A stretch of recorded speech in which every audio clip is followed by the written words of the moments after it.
세상에 태어나 한평생을 살아가면서 사람들은 저마다 나름대로 인생을 생각해 보면서 여러 가지 비유를 합니다. 성경에서도 인생을 여러 가지로 비유를 해요. 인생은 나그네 길과 같고, 인생은 잠깐 보이다가 없어지는 안개와 같으며, 인생은 마른 풀과 같은 것이다. 이런 등등의 비유로 인생을 말하고 있습니다. 그런데 성경이 말하는 이런 비유들은 공통적인 특성이 있어요. 그게 뭐냐면 인생의 허무함을 강조하고 있다는 것입니다. 이런 측면에서 인생을 바라보면 우리가 어떤 생각하게 됩니까? 살맛이 나요? 힘이 납니까? 살맛이 나기는커녕 인생의 이 덧없음만 느끼게 되는 것입니다. 그러나 오늘 본문은 인생의 다른 측면을 말해주면서 우리의 인생이 결코 그렇게 헛된 것이 아닌 것을 알게 해줍니다. 애견상으로 볼 때 비록 이 땅에서의 우리의 인생길이 하나님을 믿지 않는 사람들과 별로 다를 바 없어 보이지만, 믿는 자의 인생은 그렇게 험한 인생이 아니다 하는 것, 그것을 알게 해주는 것입니다. 마땅히 해야 할 일이 있으며 또 마땅히 해야 할 일임에도 불구하고 하나님으로부터 상급을 받게 되는 놀라운 사실을 알게 해주고 있는 것입니다. 자, 그러면 우리에게 주어진 일이 무엇입니까? 집을 짓는 일입니다. 집을 짓는 일인데 어디에 집을 짓습니까? 어디에? 우리 가운데 집을 져야 하는 것입니다. 누구를 위한 집을 짓는 겁니까? 16절 보세요. 16절. 누가 살 집을 져야 되는가? 너희가 하나님의 성전인 것과 하나님의 성령이 너희 안에 거하시는 것을 알지 못하느냐? 우리 가운데 하나님의 집, 곧 성령께서 거하실 거룩한 집을 져야 하는 것입니다. 이 집은 믿는 자로서의 한평생의 인생을 살아가면서 개개인은 물론이지만 믿는 자들이 하나의 공동체를 이루고 그 가운데 함께 지어가야 할 집인 것입니다. 이런 의미에서 우리는 다 건축자로서의 인생을 살도록 부름을 받았습니다. 자, 그렇다면 어떻게 집을 져야 합니까? 우리가 집을 짓기 위해 반드시 기억해야 할 것 무엇이겠습니까? 첫째로 단단한 터 위에 지어야 한다는 것입니다. 우리가 무슨 일이든지 시작을 하려면 기초가 중요합니다. 아무리 급한 일이라 해도 기초가 단단하지 않으면 제대로 일을 해나갈 수가 없어요. 재주가 좋아서 일을 해나가는 속도도 빠르고 모양도 아름답게 보일 수 있지만 기초가 잘못되어 있으면 금방 한계에 부딪히고 마는 것입니다. 특별히 오늘 본문에서 언급하고 있는 건축물은 그 기초가 아주 중요합니다.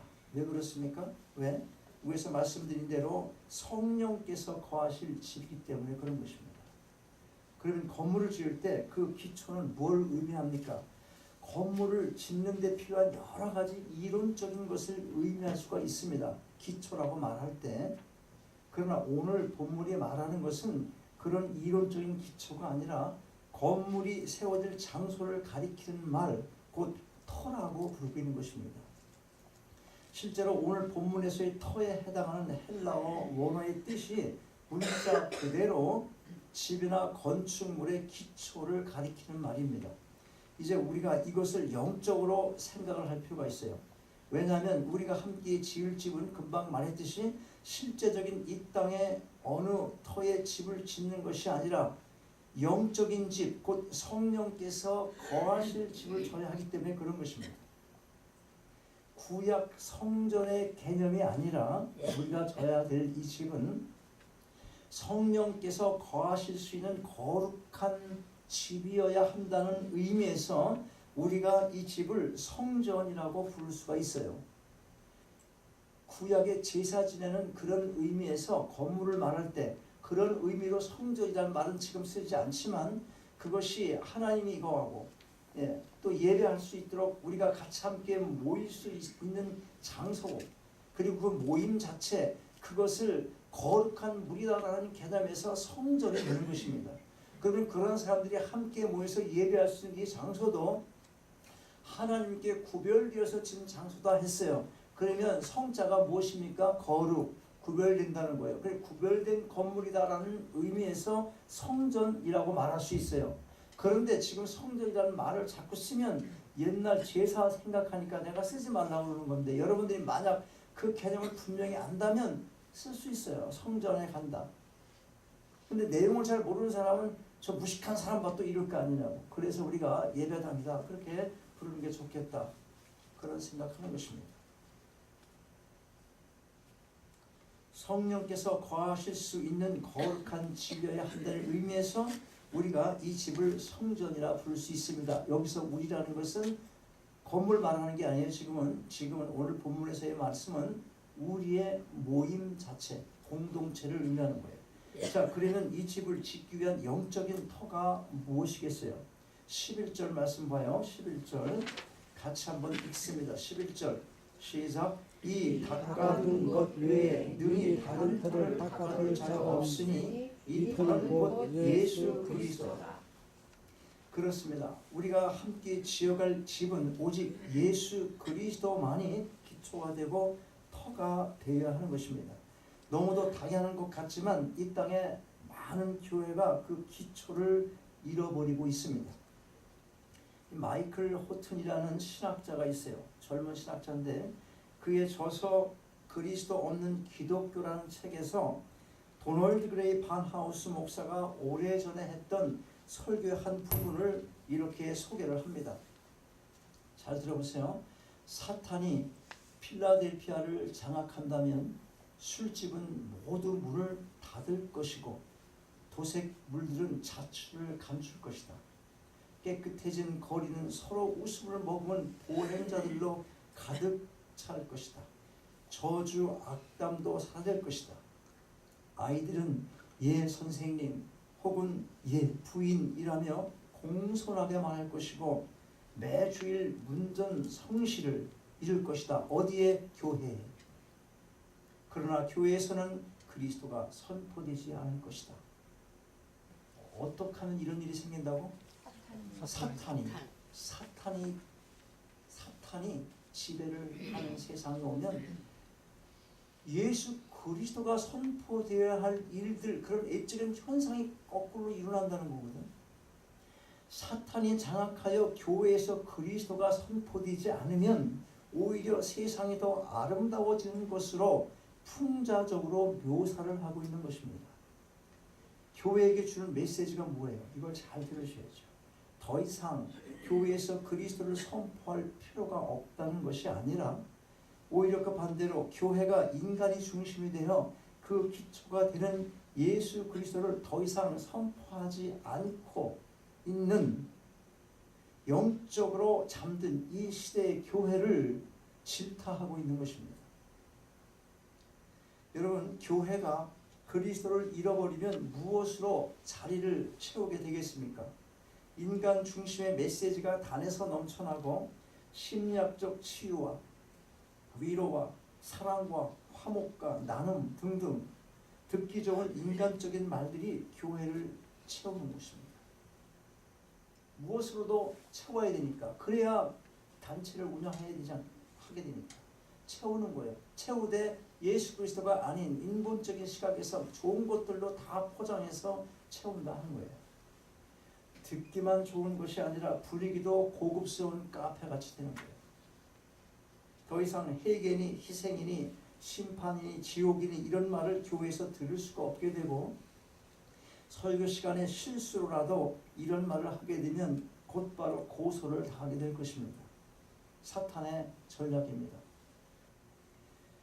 거기에 넘어간 똑똑한 사람들이 스스로를 속이며 세상의 지혜로 교회라는 이름으로 사탄의 해를 운영하는 것. 그리스도가 빠졌어요. 그게 사탄의 전략인데 말려들었어요. 교회라는 이름으로 사탄의 해를 운영합니다. 이들의 특징이 뭡니까? 사람을 자랑하는 거예요. 사람을 높이는 것입니다. 사람에게 가장 좋은 말들로 다가가는 것입니다. 캘리포니아에 수정교회에 있었어요. 수정교회. 그게 무너졌어요. 파산이 돼갖고 캐톨릭에서 한다고 그랬고요. 경제적인 파산이 있기 전에 먼저 찾아온 게 있어요. 뭐냐면 신학적인 파산이었어요. 신학이 잘못된 거예요. 로버트 슐러가 한 말이 뭐겠습니까? 켈빈이나 개혁주의가 한 모든 신학은 다 정크다, 쓰레기다. 인간은 충분한 가치가 있습니다. 인간이 얼마나 행복한 권리가 있고 인간이 얼마나 위대한데 칼빈이나 개혁자들이 왜 인간은 타락했다고 했냐고. 우리 타락하지 않았습니다. 긍정적인 마인드 가지십시오. 한다면 하는 것입니다. 나는 할 수 있다. 꿈을 가지십시오. 이렇게 설교했던 사람이잖아. 오늘 본문 18절로 21절까지의 말씀이 바로 그런 걸 지적하면서 우리에게 경고를 합니다. 아무도 자기를 속이지 말라. 너희 중에 누구든지 이 세상에서 지혜 있는 줄로 생각하거든 미련한 자가 되어라.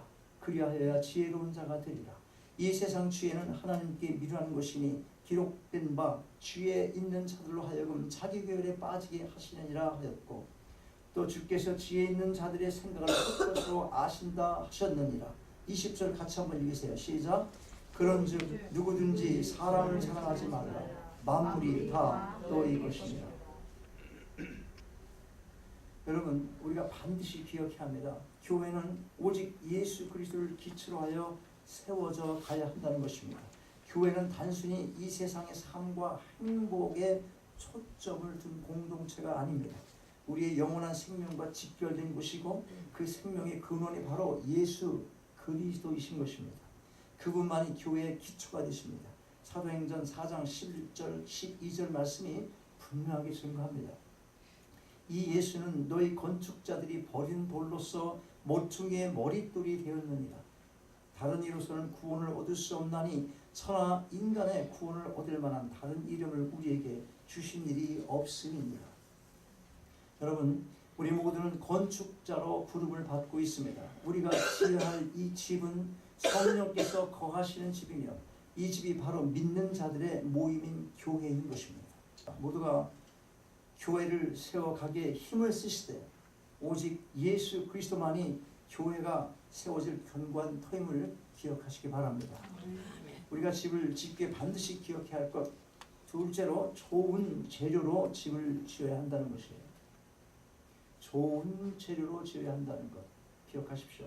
건축할 터가 정해지고 기초가 완성되었다면 이제 집 짓기를 시작하게 되죠. 그런데 그것이 쉬운 일이 아닙니다. 10절 말씀 보세요. 내게 주신 하나님의 은혜를 따라 내가 지혜로운 건축자와 같이 터를 닦아두매 다른 이가 그 위에 세우나 그러나 각각 어떻게 그 위에 세우기를 조심할지니라. 사도 바울은 하나님의 은혜로 말미암아 우리가 지어가야 할 터를 이미 닦아 놓았어요. 우리는 그 터 위에 집을 지어가야 하는 것입니다. 그런데 후반절 말씀 보니까 뭐라고 해요?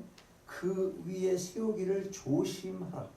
조심해야 할 이유가 뭐겠습니까? 12절, 15절 쭉 보면 자 12절부터 15절 말씀이에요. 교독하면서 읽겠습니다. 12절로 15절까지 만일 누구든지 금이나 은이나 보석이나 나무나 풀이나 쥐프로 이 터 위에 세우면 각각 공력이 나타날 터인데 그날이 공력을 가리키니 이는 불로 나타내고 그 불이 각 사람의 공력이 어떠한 것을 시험할 것입니다. 만일 누구든지 그 위에 세운 공력이 그대로 있으면 상을 받고 누구든지 공력이 불타면 해를 받으리니 그러나 자기는 구원을 얻되 불 가운데서 얻은 것 같으니라. 12절을 보니까 집을 지을 재료를 열거하잖아요. 쭉 보면 금이나 은이나 보석이나 나무나 풀이나 짚으로 짓습니다. 그리고 때가 되면 지은 집이 잘 지어졌는지를 판단을 받게 됩니다. 뿐만 아니라 오늘 본문 전 8절 말씀에서 언급한 바와 같이 각자가 받을 상이 결정될 것이에요.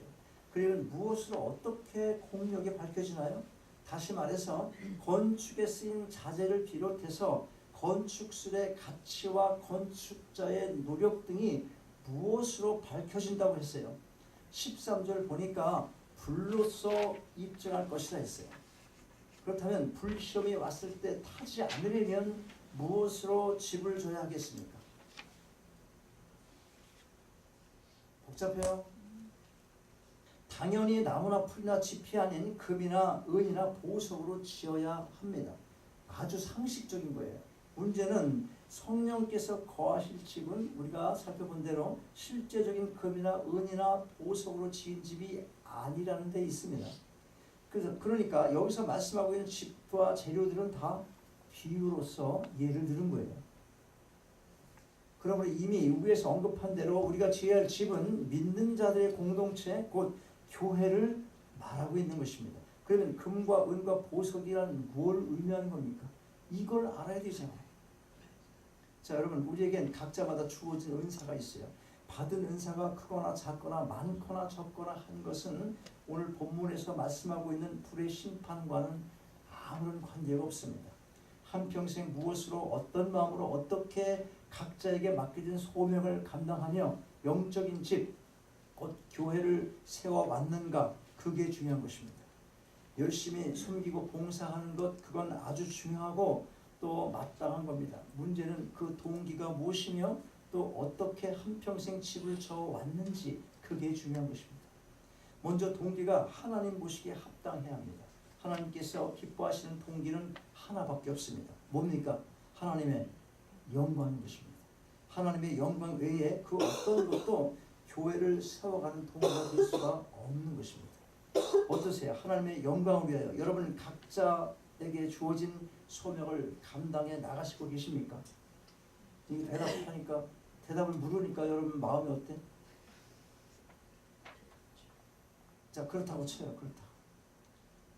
또 아멘도 안 해. 그렇다고 쳐요. 아멘 하셔야죠. 네. 다시 무릎께 속으로 다시 보세요. 하나님의 영광을 위하여 여러분 각자에게 주어진 소명을 감당해 나가고 계신가요?